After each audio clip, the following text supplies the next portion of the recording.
Once in a peaceful little town surrounded by long green fields and calm old houses, there lived a man named Daniel. Everyone in the town knew him well. If someone's bicycle chains broke, they should shout for Daniel. If someone's needed help carrying boxes, they knocked on Daniel's door.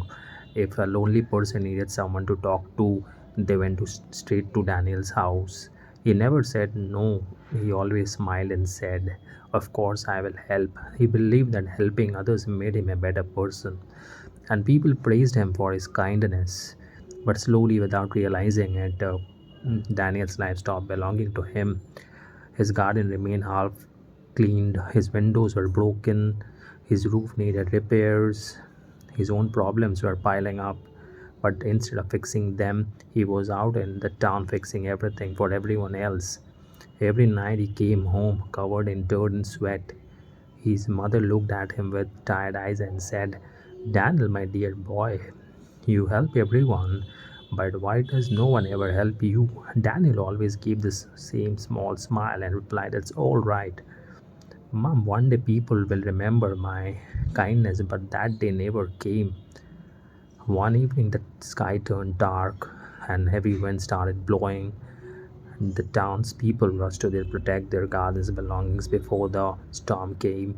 Daniel also ran out, but not to save his own things.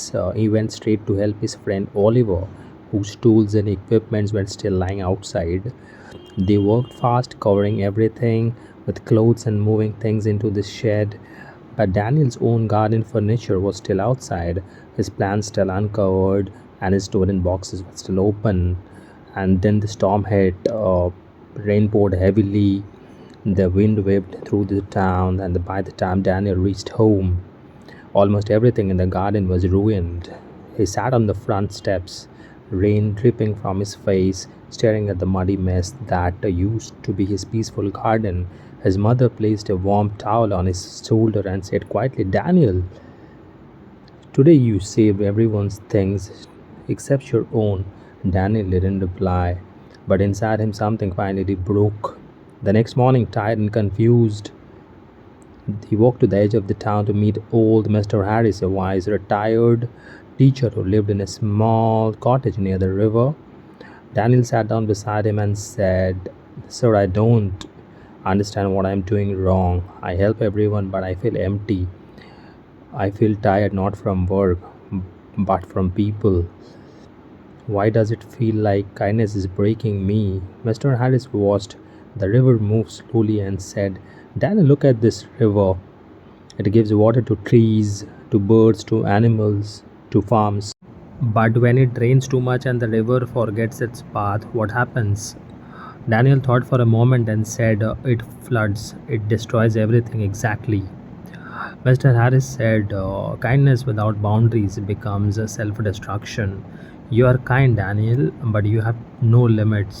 You run everywhere for everyone, but nowhere for yourself. You think saying no is wrong, but sometimes saying no is the most honest form of self care." Daniel listened carefully as Mr. Harris continued. "For the next 7 days, don't say yes immediately. When someone asks for help, pause and ask yourself, will helping them harm me? Will I lose time, peace, or energy I need for myself? If yes, then say, not today, try this, Daniel." You will see what happens. The next morning felt different. Around noon, Oliver rushed to Daniel and said, "Daniel, please help me move a heavy box. I need you." Daniel looked at his own broken fence that had needed repair for months. His heart wanted to say yes, but he remembered Mr. Harris' words. He breathed in slowly and said, "Oliver, I'm sorry.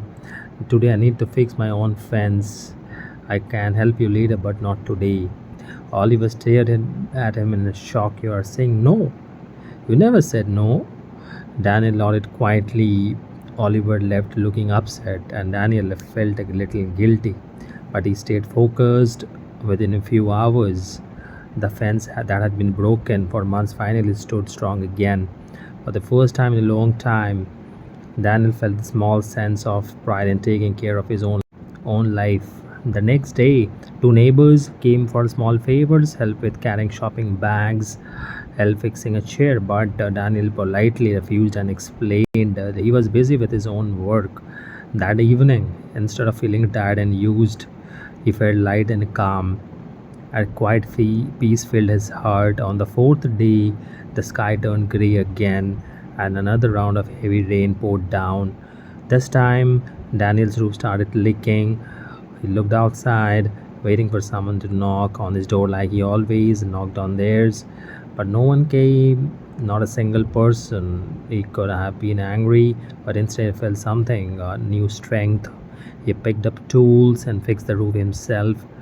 It took time, it took patience, but when he finished, he sat on his repaired roof and whispered to himself, "So this is what like to depend on myself." Days turned into weeks, and slowly Daniel became a different man. He stopped running everywhere. The moment someone called his name, he stopped sacrificing but sleep and his peace for people who never cared. He began waking up early to take care of his garden. He cleaned his house. He invested time in himself.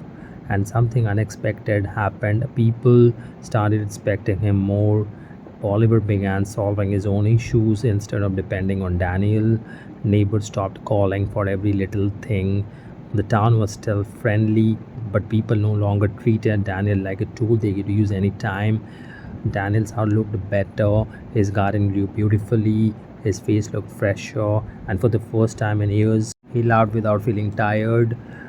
He was no longer the man who was always available for everyone. He was the man who valued himself. One afternoon, Mr. Harris visited Daniel. He looked at the healthy plants, the neat yard, and the peaceful smile on Daniel's face. He asked softly, "So, Daniel, did the world fall apart when you stopped saying yes to everyone?" Daniel smiled and said, "No, sir. In fact, my world finally started coming together." Mr. Harry nodded with a gentle smile and said, "When you stopped saying yes to everyone, you finally said yes to yourself, and this is what when life begins to change." So, my friend, are you like Daniel? Do you give too much? Do you say yes when it hurts? Remember, this saying no does not make you selfish. It makes you strong. It means you are choosing peace, not pressure. Your time, your mind, and your heart are precious. Protect them because the world will respect you only when you start respecting yourself.